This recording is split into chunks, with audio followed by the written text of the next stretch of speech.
Assalamualaikum. Hai Kak, apa kabar hari ini? Semoga semua dalam keadaan sehat dan selalu dalam lindungan Allah. Amin. Berjumpa lagi dengan Ustazah dalam pembelajaran sejarah kebudayaan Islam. Nah, sebelum Ustazah mulai memaparkan materi, marilah kita sama-sama membaca basmalah. Bismillahirrahmanirrahim. Kali ini materinya masih tentang dinasti Abbasiyah. Untuk tahu lebih jelasnya, simak videonya sampai selesai. Kompetensi dasar kali ini 1.1 menghayati ibrah atau nilai-nilai dari proses berdirinya dinasti Abbasiyah.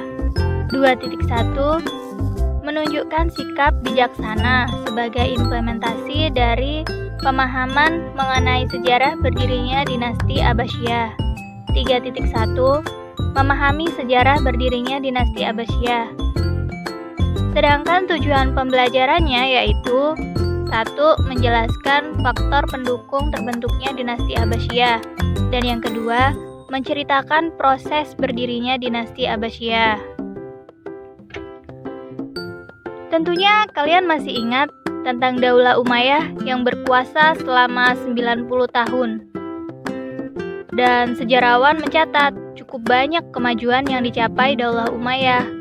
Mulai dari wilayah kekuasaan yang membentang dari India hingga Afrika Utara, sistem administrasi pemerintahan yang tertata dengan rapih, penyebaran Islam hingga kedataran Eropa hingga kemajuan ilmu pengetahuan. Nah, berikut faktor pendukung terbentuknya dinasti Abbasiyah.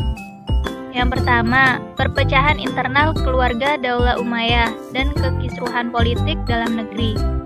Yang kedua, munculnya gerakan perlawanan terhadap pemerintahan dinasti Umayyah yang dilakukan oleh kelompok Mawali, kelompok Dahak bin Qais, Asy-Syaibani, dan kelompok Syiah. Masih ingat kan kelompok Mawali?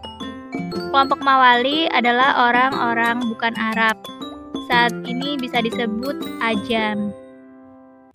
Sedangkan Syiah adalah pengikut setia Ali bin Abi Thalib. Yang ketiga yaitu perpecahan kelompok suku Arab Utara dan Arab Selatan. Yang keempat, kekecewaan ulama dan tokoh agama kepada Khalifah Marwan bin Muhammad yang dinilai tidak memiliki sikap negarawan yang baik.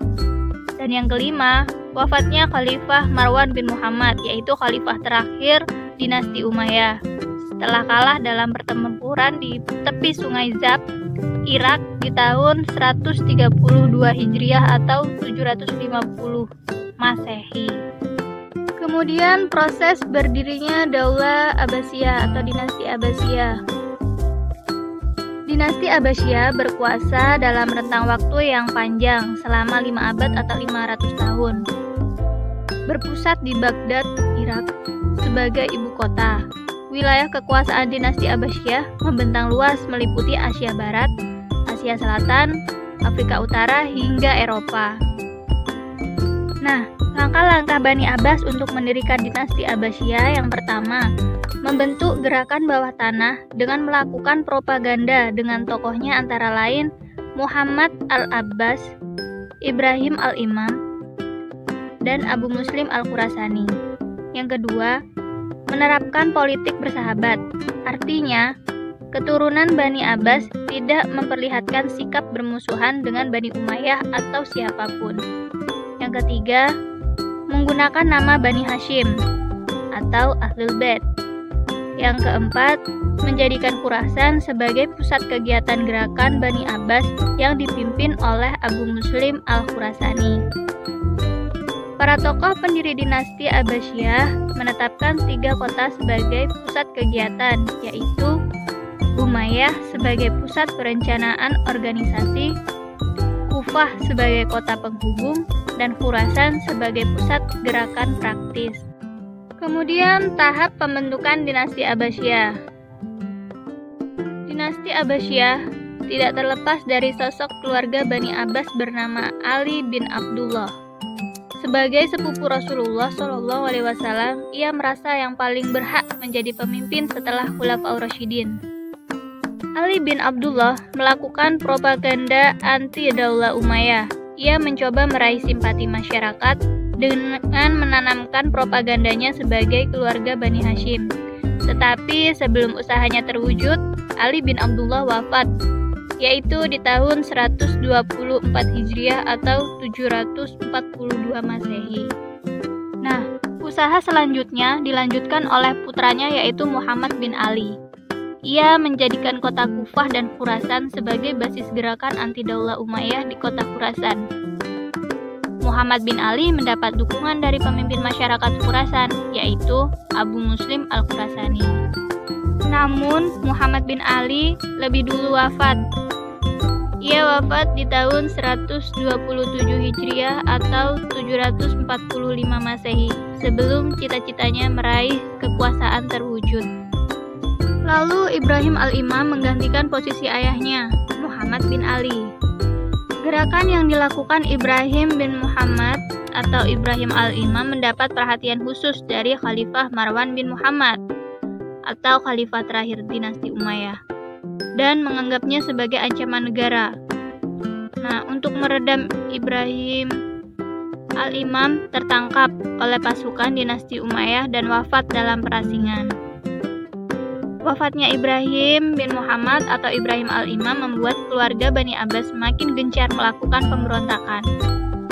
Dibantu oleh Abu Muslim al-Khurasani, Abu Abbas as-Saffa, dan Abu Ja'far al-Mansur, mereka melakukan penyerangan terhadap kota-kota penting dinasti Umayyah dan menguasainya. Kemudian, keadaan ini membuat Khalifah Marwan bin Muhammad tidak bisa berbuat apa-apa, hingga ia terkepung di kota Damaskus, Syria. Walaupun ia berhasil melarikan diri ke Yordania dan Palestina, Khalifah Marwan bin Muhammad tertangkap di kota Fustat, Mesir, dan wafat di sana. Nah, dengan wafatnya Khalifah Marwan bin Muhammad, maka berakhirlah era pemerintahan Daulah Umayyah. Kemudian, Abu Abbas as-Saffa dibaiat sebagai khalifah di Masjid Kufah pada tahun 750 Masehi dan berkuasa selama 4 tahun 9 bulan. Menurut para ahli sejarah, perpindahan kekhalifahan dari dinasti Umayyah kepada dinasti Abbasiyah lebih dari sekedar pergantian dinasti. Kejadian ini merupakan revolusi dalam sejarah Islam. Nah, sekian dulu pemaparan materi dari Ustazah. Jika ada kekurangan, mohon dimaafkan. Semoga bermanfaat dan sampai jumpa. Wassalamualaikum warahmatullahi wabarakatuh.